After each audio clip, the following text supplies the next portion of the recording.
So we did it. We made a zine. It's completely done. I'm sold out. I sold out all the copies. A lot has happened since the last time I made a video about this process, and we're gonna go through it. Starting off, I think it's important to rethink about what my original intent was when I kind of started off this whole process, and that goal was to get experience when it comes to making something physical, to sequencing a series, and I did that, and everything else that came with the process was kind of just a bonus. Shout out to everybody who ordered a copy, has a copy, and even those who shared it on their social media platforms, like their Instagram stories. I'm gonna make this pretty short and sweet. This is the finale, what has changed since the last episode. In the last episode, we talked about choosing between publishers. I had narrowed it down to Mix'em and Printivity. Since then, I kind of eliminated Printivity from that discussion, so I kind of went with Mix'em, and luckily the quality was good enough for me to move forward with. The reason I didn't choose Printivity was because when you uploaded the InDesign PDF to their site, they didn't show you the conversion of the PDF to an actual print form, whereas on Mix'em, when you uploaded the PDF, they showed you what the images would actually look like on the page. And because Mix'em did that, it kind of gave me some anxiety where I didn't know what the images would look like, if it would cross pages, if images would be too much in the gap.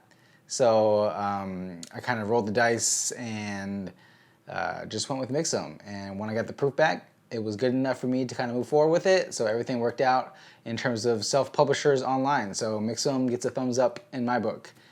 Since getting the proof copy from Mix'em, that proof copy kind of changed from the original MagCloud copy. If you guys remember, I ordered a MagCloud copy, which was like a bigger magazine copy, just to kind of see what the images felt like when I was flipping through them. And then I made another proof copy with Mix'em to see how Mix'em's quality would look. Then I made some adjustments to that copy for the final actual zine.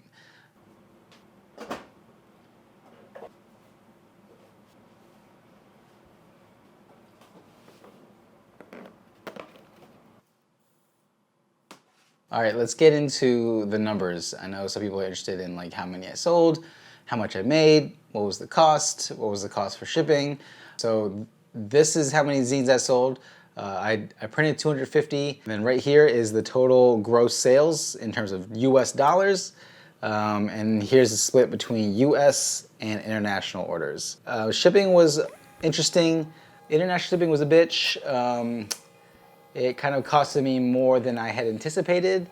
I did a print sale a couple of years back, and I opened it up to international orders, and I thought the shipping cost was going to be similar to that because the weight of a print and the weight of a zine, although it's different, I thought it wasn't going to be that much different, but apparently it was. Yeah, so I think that's something that I'll need to revisit if I do want to open it up to international customers or international orders again. I think that's something I'll probably increase the price or actually charge shipping for those that are not in the United States, unfortunately.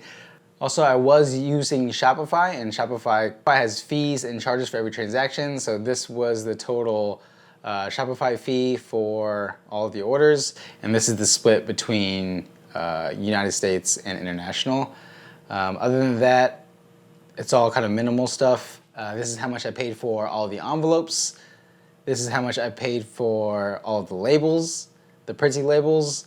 This is how much I paid for the MagCloud first copy of the zine that I used to kind of flip through. And this is the cost of the proof zine from Mix'em. All in all, this was my total revenue. This is my total cost, and this was my total profit. And here's a split for our United States and international. And then if you're curious, here's like the per zine split. Obviously, if you're making a zine, your mileage may vary depending on your audience size, how many people you have interested, the way you market it.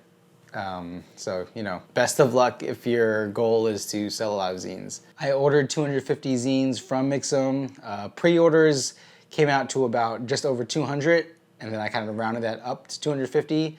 As soon as I got those in, I posted like on my Instagram that I got orders in to kind of remind everybody that pre-orders are still up, and then it quickly sold out. So that was cool. Although I said on the previous video that I would open up orders again for everybody else past pre-orders. So I'm gonna do that. I'm gonna leave a link in the description. You can order it for the next 10 days from this date.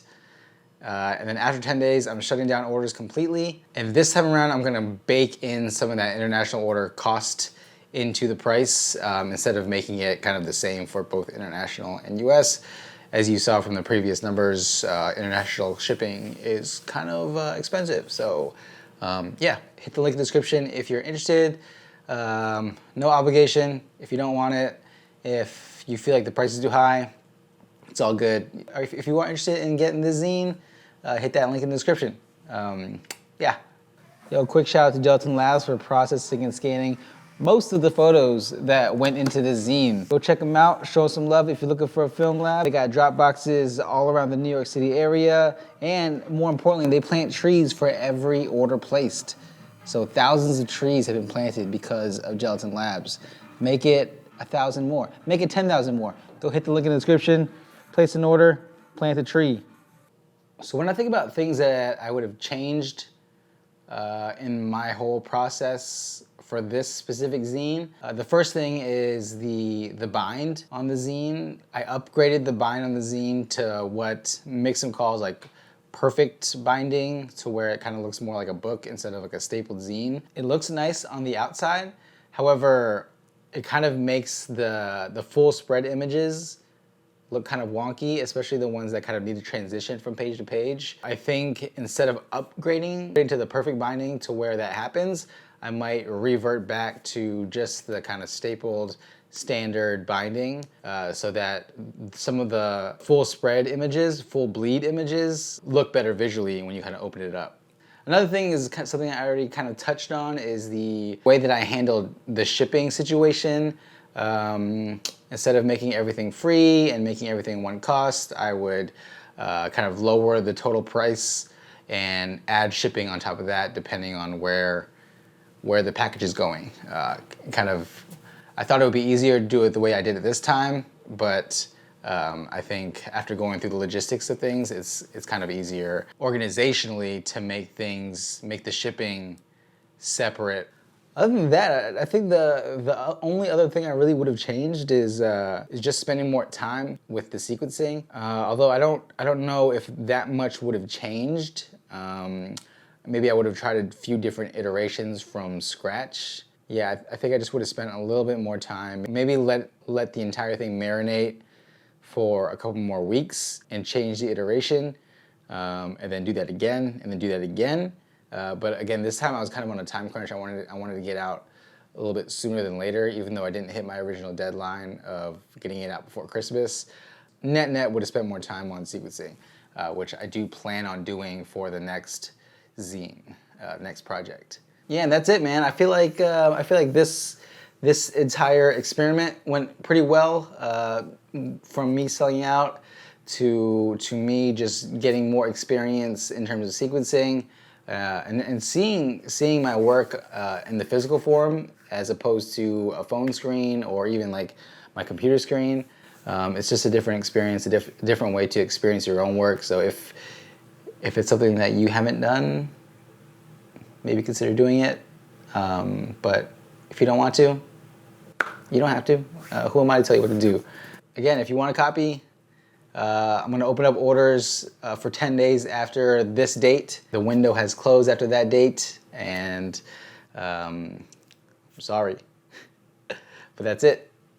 Thanks for watching. Catch you guys in the next one. The next zine, as of right now, is planned to come out in November, and it might not actually be a zine. It might be something different.